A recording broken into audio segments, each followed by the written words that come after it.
Bienvenue à l'émission Rendez-vous, l'émission qui vous permet de savoir ce qu'il y a à faire dans les Laurentides et découvrir aussi des produits locaux et uniques. D'ailleurs, à l'occasion de la Saint-Valentin qui approche, on a invité une chocolaterie artisanale qui s'appelle Fei, qui vient d'Oka. Et donc, nous aurons l'occasion de vous suggérer des produits pour les gens que vous aimez. Notre collègue Rosette Pipard va être là ensuite pour nous présenter sa toute nouvelle émission sur les ondes de Nous TV. Et tout d'abord, comment occuper nos enfants à la relâche? Eh bien, ça, c'est une question qui se pose tous les parents, je crois.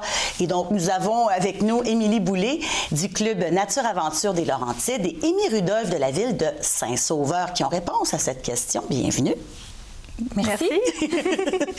Tout d'abord, Émilie, le Club Nature Aventure des Laurentides, c'est un OBNL, un organisme sans but lucratif, et qui offre toutes sortes d'activités au Parc régional Val-David-Valmorin pour des personnes de tout âge. Mais qu'est-ce qui fait la particularité de votre club? Oui, en fait, on est une école de la forêt. Donc, c'est quoi une école de la forêt? C'est vraiment des programmes d'immersion en nature pour les personnes de tous âges. Donc, c'est ce qu'on peut ne pas s'imaginer d'une école. En fait, c'est presque 100% à l'extérieur. Et on est axé sur les enfants et leurs besoins, sur la nature et sur le jeu. Donc, tous nos programmes sont articulés au niveau envers le programme des écoles de la nature. Et pourquoi vous avez choisi de créer ce genre d'école-là? Est-ce qu'il y avait une demande? Est-ce que vous sentiez un besoin d'amener ça auprès de la population? Oui, définitivement. En fait, dans nos temps modernes, les enfants ont de plus en plus besoin de se reconnecter avec la nature. C'est quelque chose de connu. Donc, on a senti que dans la région, il y avait un manque au niveau de ce service-là. Donc, on a décidé de partir l'organisme à partir des besoins qu'on a fait sentir de la population et aussi avec en tête le besoin des enfants de se reconnecter à la nature, de passer du temps dehors, de se déconnecter des écrans. Donc, c'est vraiment avec ça en tête qu'on a parti l'organisme. Ça, c'est vrai. Les écrans, c'est tout un problème. D'ailleurs, pendant la relâche, là, allez dehors, les enfants. Oui. Vous offrez un camp de la relâche et ça va donc être basé, comme vous le disiez, sur le programme des écoles de la forêt. On peut s'attendre à quoi pendant cette semaine-là comme activité? Oui, bien, comme je disais tantôt, c'est vraiment un programme d'immersion. Donc, on est presque 100% à l'extérieur, tout dépendamment de la météo. Bien sûr, on rentre quand c'est le temps de manger, mais sinon, on est dehors, on fait des ateliers de découverte de la nature, on fait des jeux, on fait de l'exploration, on va prendre des randonnées, on est dans les histoires, dans l'imagination. Donc, tout ce que des enfants ont envie de faire à l'extérieur, on peut imaginer des forts, des balades, des boules de neige, des constructions, c'est ça, toutes sortes de choses qui aident nos enfants à avoir du plaisir à être dehors. Ce qu'on faisait dans mon temps, quand il n'y avait pas d'écran, c'est ça qu'on faisait. Oui, définitivement. Il faut réapprendre aux enfants à faire ces activités-là. Oui, c'est fou. Et comment les enfants réagissent quand après avoir fait ce programme-là ou pendant le programme, là, comment ils vivent ça? Oui, bien en fait, notre programme est basé vraiment sur les besoins des enfants. Donc, il y a une grosse partie du programme qui est c'est du jeu libre. Donc, on est vraiment là en tant qu'accompagnant. Donc, on laisse une grosse partie du programme pour les enfants, ce qu'ils ont besoin. Donc, souvent, à la fin du programme, on sent chez les enfants qu'ils sentent bien, qu'ils sentent qu'ils ont pu vivre ce qu'il y avait à vivre dehors et qu'ils sont remplis d'énergie puis prêts à recommencer, pour la plupart, l'école. Donc, c'est vraiment des programmes qui sont enrichissants pour eux. Donc, on sent qu'ils sont dépensés, mais sans être épuisés. C'est parfait, ça. Oui. Et du côté des villes, bon, évidemment, il y a plusieurs municipalités qui offrent des activités pendant la relâche, dont la ville de Saint-Sauveur. Oui. Donc, vous avez une belle programmation toute la semaine, finalement. C'est gratuit aussi. Exactement. Comment vous avez abordé ça cette semaine-là? Comment vous avez imaginé les activités pour les enfants? Donc, c'est sûr qu'il y a des formules gagnantes qui reviennent à chaque année, mais outre ça, on a aussi des nouveautés, comme par exemple le vendredi soir, 1er mars, on a une nouveauté qui est le party de la relâche qui s'adresse aux enfants de 8 à 12 ans. Donc, c'est de 18h à 21h. C'est gratuit, pas besoin d'inscription. Il va y avoir DJ, musique, jeux de lumière, arcade, nourriture. Donc, c'est vraiment quelque chose qu'on veut essayer avec les jeunes. Ça n'a jamais été fait. Ça n'a jamais été fait. C'est une première cette année. Pas de parents. Non, sans parents, exactement. Ça. Ouais. Oui. Très intéressant pour les jeunes. Donc ça, c'est une nouveauté. Oui. Et sinon, la programmation, c'est pour quel âge les activités que vous offrez? C'est une bonne question. Ça dépend, dans le fond. Par exemple, si on prend l'activité qui est à l'extérieur le lundi, c'est vraiment pour toute la famille, donc tous les âges. C'est une activité qui est faite par la compagnie Activac. C'est au parc Jonas Molson, donc derrière le chalet Pauline Vanier. Et c'est une activité de jeu société grandeur nature. Des gros échecs et des gros... Exactement. Fait que c'est des jeux société géants animés par des animateurs super dynamiques dès 10 h le matin. Et si jamais il y a des intempéries, bien, il n'y a pas de problème. On va déplacer l'activité dans le gymnase du pavillon de la vallée. Donc, ça, par exemple, c'est une activité vraiment pour toute la famille. Sinon, le mardi, on a notre traditionnel parc éphémère qui revient, qui est dans le gymnase du pavillon de la vallée, justement, entre 10 h et 16 h. Et c'est vraiment pour les enfants d'âge scolaire. Donc, à ce moment-là, il va y avoir, c'est vraiment libre, encore sans inscription, gratuit. Il va y avoir des animateurs de canjo, il va y avoir de la musique, il va y avoir des jeux gonflables, un trampoline, un coin dessin, avec un coin aussi pour les 0-5 ans. Donc, c'est vraiment adapté pour du 12 ans et moins. Et les parents doivent être présents à ce moment-là, contrairement au party de la relâche qui est le vendredi soir. C'est ça, exactement. Et donc, il y a toute une programmation, encore une fois, aussi des sciences. Ça, c'est bien pour les enfants un petit peu plus vieux. On va aborder le thème de l'électricité. Oui, aussi. exactement. Donc, il nous reste encore de la place d'ailleurs. C'est la seule activité qu'on demande une inscription pour être sûr que les gens réservent leur place. Il reste des places, donc j'invite les gens à aller s'inscrire. C'est le vendredi après-midi, le 1er mars. On a 3 plages horaires et c'est les neurones atomiques qui viennent offrir l'atelier sur l'électricité statique. Donc, ça va être super intéressant. Les parents sont invités aussi à participer. Donc, voilà. Donc, 3 plages horaires en après-midi sur la science. Diriez-vous qu'il y a encore un besoin pour les parents d'occuper leurs enfants pendant la relâche? Est-ce que, par exemple, Émilie, sentez-vous que c'est encore nécessaire d'avoir ce genre d'activité-là pour les enfants? Ou peut-être, bon, sont en télétravail, les parents de plus en plus, puis ont moins besoin? Ou... Non, définitivement. Je pense qu'il y a un besoin de socialisation durant le camp de la relâche. Les enfants, oui, l'ont durant l'école, mais durant la relâche, c'est une autre ambiance. On a envie de jouer, on a envie d'être dehors. Puis je pense que les parents peuvent le faire avec leurs enfants, mais d'avoir des activités qui leur sont offertes pour s'inspirer, c'est super important pour que les enfants puissent vivre des activités qui leur sortent de leur zone de confort aussi. Donc, de vivre des choses excitantes autant en famille que seulement les enfants, je pense que c'est assez important. Oui. Puis de votre côté, qu'est-ce que vous remarquez à Saint-Sauveur? Est-ce que c'est toujours un besoin d'avoir ce genre d'activité-là, selon vous? Oui, on a toujours une super belle participation. Je pense que les parents apprécient beaucoup qu'on offre des activités qui sont diversifiées, qui touchent différents types de jeunes, d'âge, d'intérêt. Puis je pense qu'ils apprécient qu'on puisse offrir ça à leurs jeunes, qu'ils puissent sortir dehors, qu'ils puissent bouger, qu'ils puissent encore avoir des activités éducatives comme l'activité de sciences ou comme par exemple, on a une activité qui est plus artistique, qui est un spectacle jeunesse, notre matinée jeunesse le mercredi matin. Donc, je pense que c'est très apprécié des parents qu'on meuble un peu la semaine, outre le canjo, parce que nous aussi, on a un canjo, mais outre les inscriptions, je pense que les parents aussi qui sont en congé, ils aiment ça pouvoir aller participer avec leurs jeunes à ces activités-là pendant leurs vacances. C'est vrai que ça donne une occasion aussi d'être avec nos enfants, de faire Exactement. autre chose, faire quelque chose de différent dans le fond.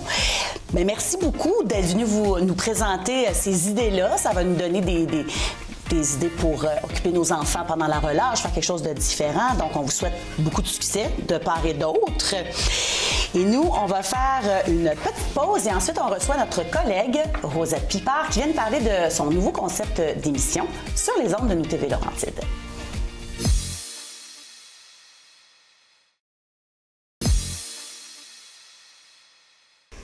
Une toute nouvelle émission est en ondes sur Nous TV Laurentides depuis le mois de janvier et ça s'appelle Regard poétique. Qui de mieux pour nous en parler que son animatrice Rosette Pipard? Bienvenue. Merci, bonjour. Vous êtes une habituée de Nous TV. Un petit peu. Et donc, pour ceux qui ne vous connaissent pas, vous faites beaucoup de choses, mais vous êtes écrivaine, productrice, conférencière, coach littéraire. Vous avez vraiment une feuille de route très impressionnante et vous avez déjà animé l'émission Métamorphose, des mots qui font du bien à Nous TV en 2022. Et là, vous nous arrivez avec un tout nouveau concept. Vous avez rencontré des artistes et avez composé des poèmes pour eux. Oui, effectivement, j'adore écrire depuis très très jeune. J'ai toujours confié mes états d'âme au papier depuis l'âge de 15 ans et tout ça. Et j'avais tendance à croire que l'écriture, c'était d'abord, comment je veux dire, une forme d'expression thérapeutique, là, pour délester un peu sa tête et se comprendre et tout ça. Mais finalement, au fil des ans, ce que j'ai remarqué, c'est que j'avais une espèce de capacité à capter l'autre personne. Ça a commencé quand je faisais des entrevues avec des artistes peintres, et lorsque j'avais écrit un reportage, je me disais, je sais pas comment t'as fait, mais t'as vraiment capté mon essence. Donc, je laissais ça de côté comme ça, mais au fil des ans, je me suis vraiment amusée de plus en plus à essayer de laisser venir les mots. Et je me suis dit, j'aimerais continuer, donc j'ai décidé de rencontrer des artistes en art visuel, parce que j'aime beaucoup toutes les disciplines artistiques, et d'essayer donc d'entrer un petit peu dans leur intimité pour voir si je serais capable de faire un poème. Mais je dois dire que c'était quand même un acte de foi, parce que moi, j'écris de façon très intuitive. Hein, donc, je me disais, bah, quand ça me concerne, ça va, c'est normal. Mais rencontrer des gens qu'on ne connaît pas, qu'on n'a jamais vus auparavant, et essayer de capter un petit peu ce qui les anime, c'est tout un autre exploit. Et donc, Regard poétique, ça se voulait vraiment donc une rencontre avec ces artistes pour pouvoir exprimer un petit peu de leur parcours, un petit peu de leur âme, un petit peu de leur cheminement, de leurs valeurs aussi, tu sais, faire une espèce de rétrospective, parce que certains de ces artistes ont toute une feuille de route quand même. Ce sont des artistes internationaux, et ma foi, je sais pas, l'intuition, le petit bon Dieu m'a comblée, parce que j'ai réussi à faire une douzaine de poèmes, et ça me met vraiment dans un état de joie incroyable. Voilà. J'ai eu l'occasion de voir une première émission, et on a l'impression que ça vous vient facilement. Est-ce que quand vous rencontrez un artiste, comment ça se passe? Vous écrivez tout de suite après? Vous écrivez pendant? J'imagine que non, pas pendant, mais oui. Peut-être dans votre tête, il y a des idées déjà. Comment ça se passe? Non, en fait, quand je rencontre l'artiste, je coupe totalement mon mental. Ah! J'essaye vraiment de capter le moment, de ne penser à rien d'autre, et d'être à l'écoute vraiment. À l'écoute à la fois de ce qu'ils disent, mais aussi de leur énergie. Et quand je rentre, et c'est ça un petit peu le miracle, je dis souvent en rigolant, c'est seulement depuis 2-3 ans que j'ai réussi à révéler que j'ai fait mon coming out de l'écriture. OK. C'était honteux avant de dire que en fait, écrire, vous savez, c'est comme si vous dites à quelqu'un, vous savez, moi, je passe ce tableau en 15 minutes. Les gens vont dire, ben voyons donc. Et puis ils vendent ça à 3 000 $. Mais moi, avec l'écriture, c'est la même chose. Je reviens chez moi, je ne sais pas ce qui se passe, mais il faut que j'écrive rapidement et tout de suite. Et donc, je laisse aller tout ce qui vient. J'essaye vraiment de couper mon mental. C'est comme vraiment deux parties de mon cerveau.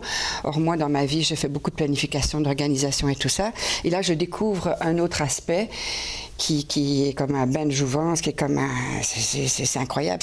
Moi, j'appelle ça un sentiment océanique, parce qu'on est ailleurs, dans une bulle où je ne réfléchis pas et où je laisse vraiment tout venir tel que c'est. Et souvent, le lendemain, je me dis, pouf, probablement que je vais réécrire, je vais corriger, tout ça. Mais le lendemain, quand je lis ça, je me dis, mon Dieu... C'est moi qui ai écrit ça. C'est moi qui ai écrit ça. Et je le dis sans aucune prétention, hein, parce que je pense qu'on a tous en nous cette faculté de se brancher sur l'autre. On dit toujours, ah, cette personne, j'aime son énergie. C'est la même chose, finalement. Mm-hmm. C'est juste que des fois, on est parasité par toutes sortes de pensées et tout ça. Tandis que là, je laisse aller, et il n'y a aucun ordre. Hein. Les mots qui arrivent là, c'est comme ça, c'est tout. Et les échos que j'en ai eus des artistes, c'est qu'ils sont vraiment d'abord très touchés. À la limite, ils ne comprennent pas comment je les ai cernés, parce qu'on se rencontre peut-être pendant 1h30, 2 heures maximum. Et c'est tout. Puis je ne fais pas plein de recherches pour savoir d'où ils viennent. Je ne veux pas. Je veux laisser vraiment l'intuition parler d'elle-même.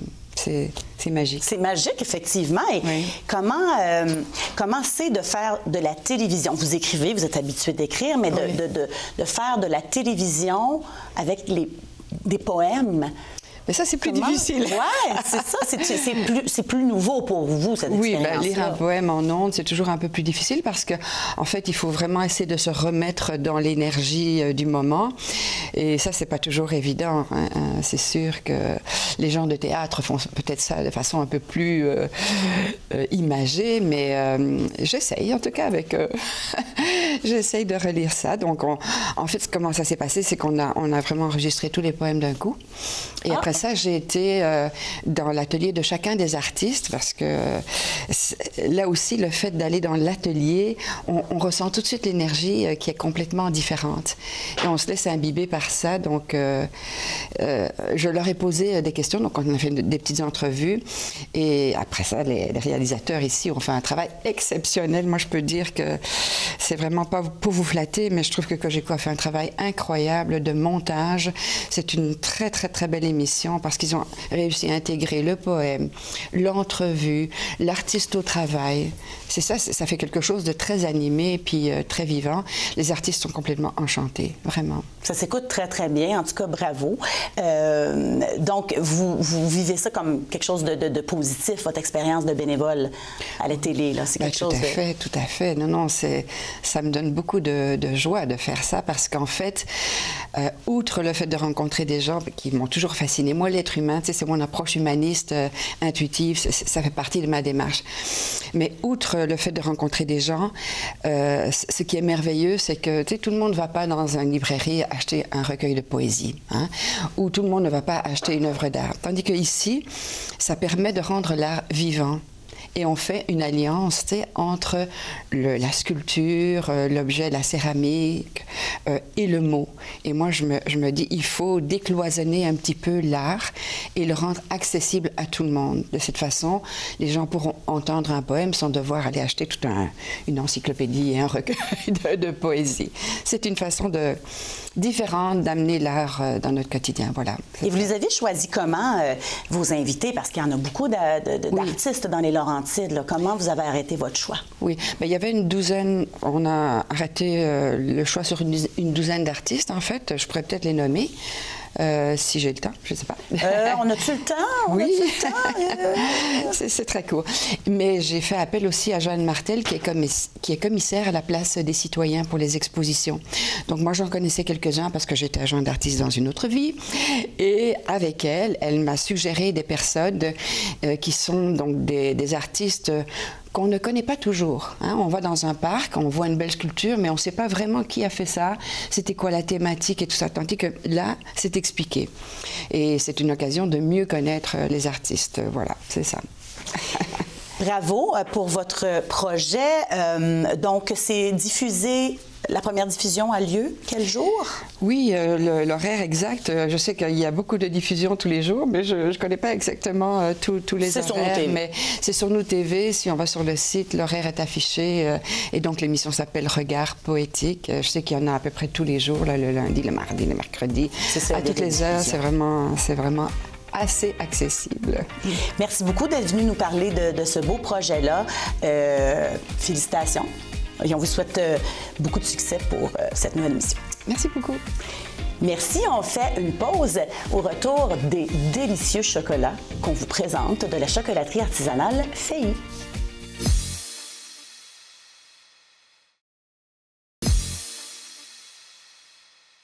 La Saint-Valentin est à nos portes et qui dit Saint-Valentin dit chocolat. Nous avons invité Maria Duculescu, qui est responsable rayonnement et marketing de la chocolaterie artisanale Feilly d'Oka, pour nous présenter des créations pour cette belle fête. Bienvenue. Merci de l'invitation. Fait plaisir. Qu'est-ce qui fait la particularité de votre chocolaterie? Qu'est-ce qui fait la particularité? On est vraiment défini comme une fine chocolaterie rurale et nous, ce qui nous anime vraiment beaucoup, c'est de travailler avec les produits du terroir, de trouver les plus grands trésors que le Québec a à offrir, choisir les meilleurs chocolats puis vraiment de s'éclater à travers les créations. Donc, les ingrédients viennent en majorité du Québec? Absolument. C'est sûr que le chocolat ne vient pas du Québec, mais on travaille de plus en plus avec des fabricants de chocolat du Québec aussi. Mais sinon, à travers tous les ingrédients qu'on choisit, choisi, c'est vraiment de découvrir les petits trésors qu'on a ici. Et vous cultivez certaines choses aussi sur place que vous intégrez. Quelques-uns. Par exemple. On parle surtout des fines herbes comme la menthe, basilic, thym ou le géranium. C'est sûr que on n'a pas assez pour faire toute notre production, donc on va compléter avec différents producteurs, mais ça fait partie des petits projets qu'on a d'avoir un jardin pour en avoir un petit peu plus, mettons. Et comment vous concevez vos produits? Comment vous arrivez à ces produits-là, là? On a quand même une grande gamme, donc c'est variable. Là où on s'éclate le plus à travers les créations, c'est sûr que je me permets de le montrer. Oui, absolument. Oui, je pense que je vais prendre la grande boîte. Là où la créativité joue le plus, c'est les boîtes de chocolat fin comme ça. On a une collection de 30 chocolats fins et... en fait, chacun d'eux a son histoire. Et l'inspiration peut venir autant d'un produit qu'on découvre, qu'on nous fait goûter, de nouveaux produits qui arrivent sur le marché, un nouvel alcool. Donc, vraiment, là, chacun des 30 chocolats a sa propre histoire. Donc, dans la boîte ici, il n'y en a pas un qui goûte pareil. Là. Non. Ils sont tous différents. Là. Puis, on n'est pas reconnu pour être dans le classique, disons. Donc, nous, des champignons, des herbes, du pollen, du babaco, c'est un fruit qu'on connaît moins. Donc, c'est vraiment, on est vraiment dans des saveurs super éclatées, mais bien équilibrées. Donc, champignons, toutes sortes de... J'imagine que, il y a beaucoup d'essais-erreurs aussi. Hein? Vous essayez, des fois, ça peut être moins réussi.